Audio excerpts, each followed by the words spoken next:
Olá! Hoje vamos mergulhar numa questão que, olha, dá o que falar no meio cristão.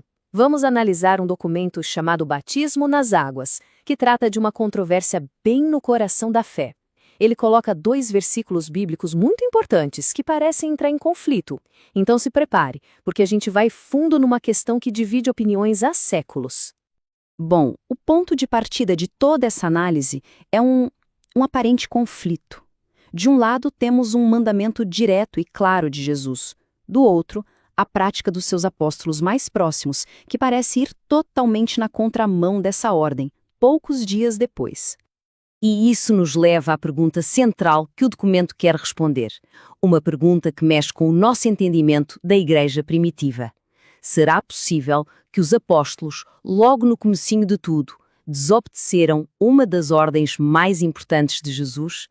Vamos dar uma olhada nos textos para entender isso melhor. Olha só que interessante o que a gente tem aqui. À esquerda, em Mateus, a ordem de Jesus, batizar em nome do Pai, do Filho e do Espírito Santo. À direita, em Atos, apenas 50 dias depois, no dia de Pentecostes, vemos Pedro dizendo para batizar em nome de Jesus Cristo. Ué, como assim? A fonte questiona exatamente isso. Por que essa diferença tão grande em tão pouco tempo? Para tentar resolver esse quebra-cabeça, o documento faz uma investigação. Será que o que aconteceu lá no Pentecostes foi um caso isolado, uma exceção? Ou será que era assim mesmo o que eles sempre faziam? Vamos seguir as pistas que a fonte nos apresenta passo a passo. A primeira pista é talvez a mais famosa de todas. No dia em que a igreja nasceu, como está lá em Atos, quase 3.000 pessoas foram batizadas. E o registro é bem claro, foram batizadas em nome de Jesus Cristo. Esse é o nosso ponto de partida para entender como eles agiam. Vamos avançar um pouco no livro de Atos e ver como a história continua. A fonte aponta para a evangelização dos samaritanos, um grupo diferente dos judeus. E, mais uma vez, o texto especifica que o batismo foi feito em nome do Senhor Jesus. Parece que está a se formar um padrão aqui, não é mesmo? E essa prática não se limitava a judeus ou samaritanos. Quando a mensagem do Evangelho chegou aos gentios, ou seja, aos não-judeus, com a conversão de Cornélio, o centurião romano, adivinha? A instrução de Pedro foi exatamente a mesma. O padrão continua, atravessando barreiras culturais e étnicas.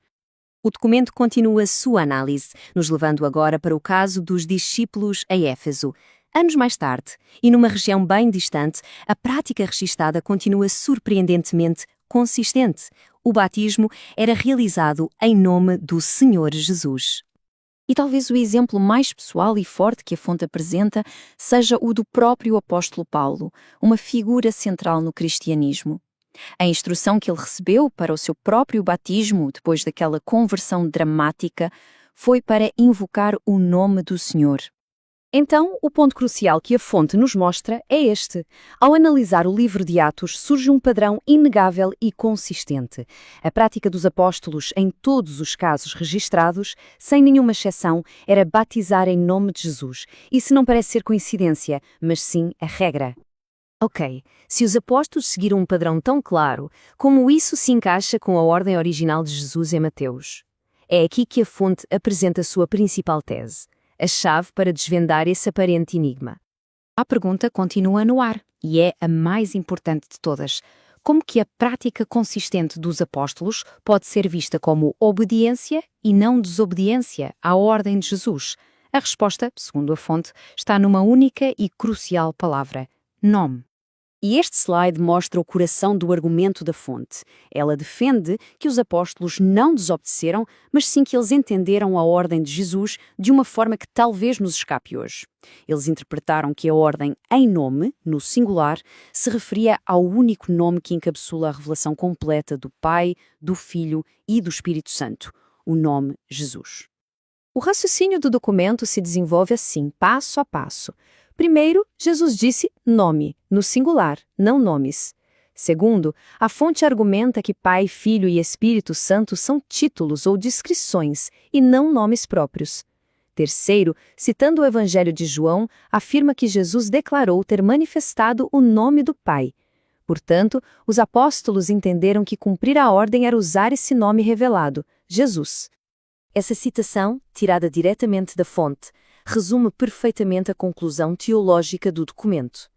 Não se trata de escolher entre os títulos e o nome, mas de entender que, segundo essa interpretação, o nome que representa a plenitude de tudo isso é Jesus.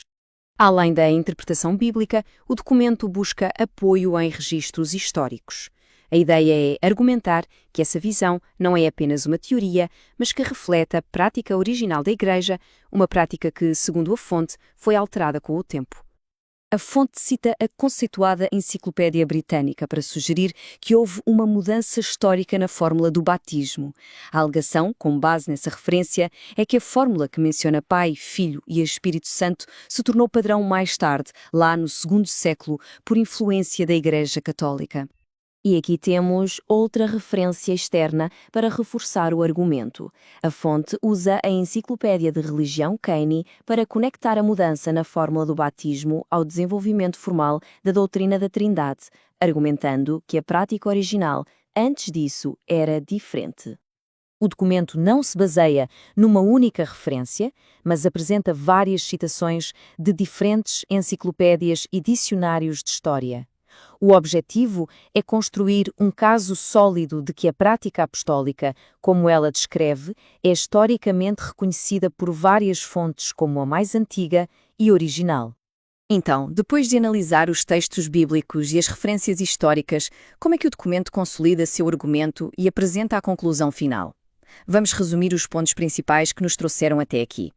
E esta é a conclusão final, a chave que, segundo a fonte, resolve a contradição inicial. O documento argumenta que não há contradição nenhuma. A prática dos apóstolos não foi uma desobediência, mas sim o cumprimento exato da ordem de Jesus, com o entendimento que eles receberam do Espírito Santo.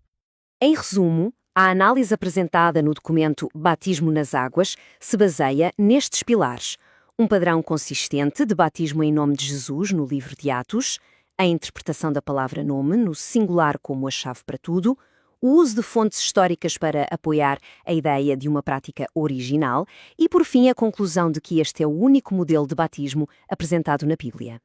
Ao apresentar todo esse argumento, o documento Batismo nas Águas levanta uma questão muito maior, que ecoa através da história e que fica para a nossa reflexão. Na busca pela prática autêntica da fé, o que deve ter prioridade? A tradição estabelecida ao longo dos séculos ou a interpretação direta dos textos fundadores, como a que acabamos de analisar? A resposta para essa pergunta continua a moldar o cristianismo até hoje.